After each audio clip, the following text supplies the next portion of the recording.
All right, let's jump right in.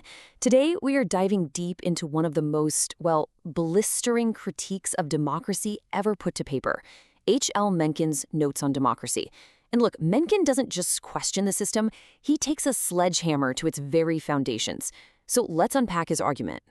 Mencken kicks things off with this really simple but totally cutting observation. For him, this wasn't some political opinion, it was a straight-up biological fact. Just like some people are taller or faster, he argued that our mental horsepower is also wildly unequal. And believe me, this one single idea, it's the launch pad for everything that follows. And that, of course, leads directly to the big, uncomfortable question at the heart of his work. I mean, if that core idea of human equality is, in his view, just wrong, then what does that mean for democracy? A system of government built entirely on that very idea. For Mencken, the conclusion was totally unavoidable and pretty radical. And here it is. This is his core heresy. Mencken just flat out rejects the whole idea that the common man has some kind of built-in wisdom or virtue. He literally called these ideas phantasms, ghosts, illusions. In his mind, the entire argument for democracy was built on a complete and utter work of fiction. So how does he build this case? It all starts with his fundamental view of the human mind itself, which he believed was just profoundly unequal from person to person. Okay, so Mencken looks at the mind like it's just another physical organ, right? Like a heart or a kidney. And just like any other organ, he says some are simply better than others. He believed you have these superior minds with a huge capacity for growth, able to soak up massive amounts of knowledge and do really difficult things. But then you have the inferior minds, which he claimed had really limited abilities. Their development just kind of stops early on and they can't progress past a certain point. And this is what leads him to coin this term, the inferior man. Now, for Mencken, this wasn't just him throwing insults around. It was a specific, technical category. It was his label for the average person who, because of these supposed natural intellectual limits, is just not capable of the kind of complex thinking you need to govern yourself effectively. All right, next up, Mencken tries to anchor his whole philosophy in the science of his day. And specifically, we're talking about the new emerging field of intelligence testing. This is where his argument really takes a controversial turn, because he believed he'd found cold, hard, objective proof for his claims. And what's really interesting here is that Mencken himself admits he hated intelligence tests at first. He thought they were nonsense.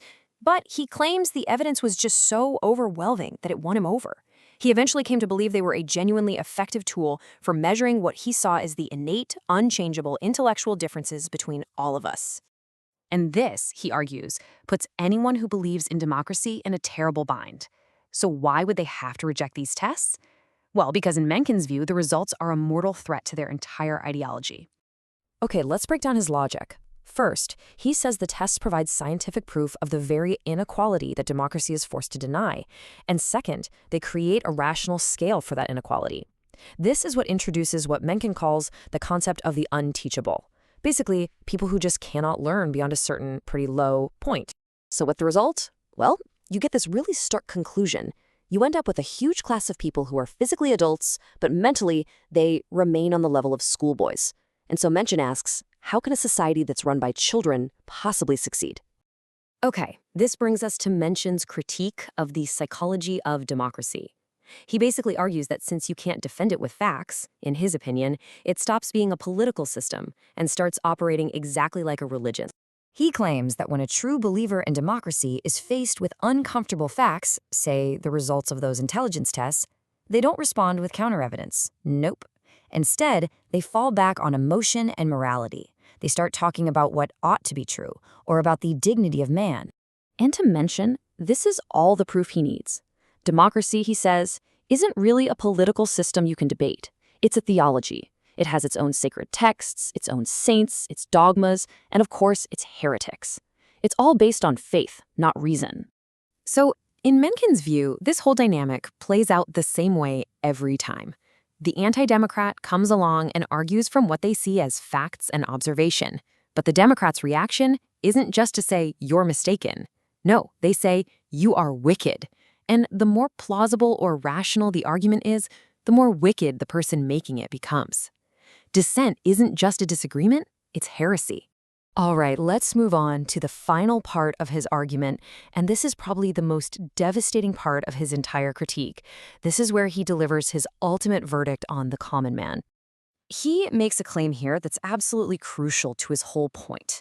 He says that the average person, what he calls the lower levels, has a really limited capacity for absorbing actual knowledge. They hit a ceiling pretty fast.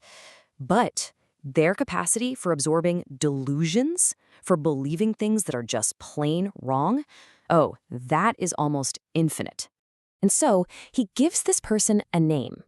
He calls him Homo stultus, which is Latin for the foolish man.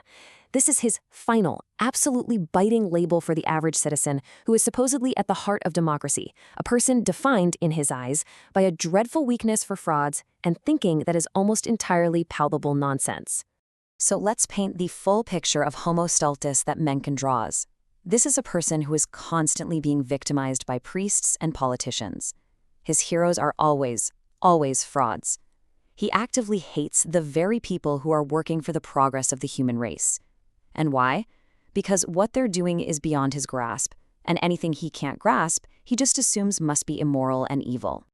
Now look, it is really easy to dismiss Mencken, and for good reason.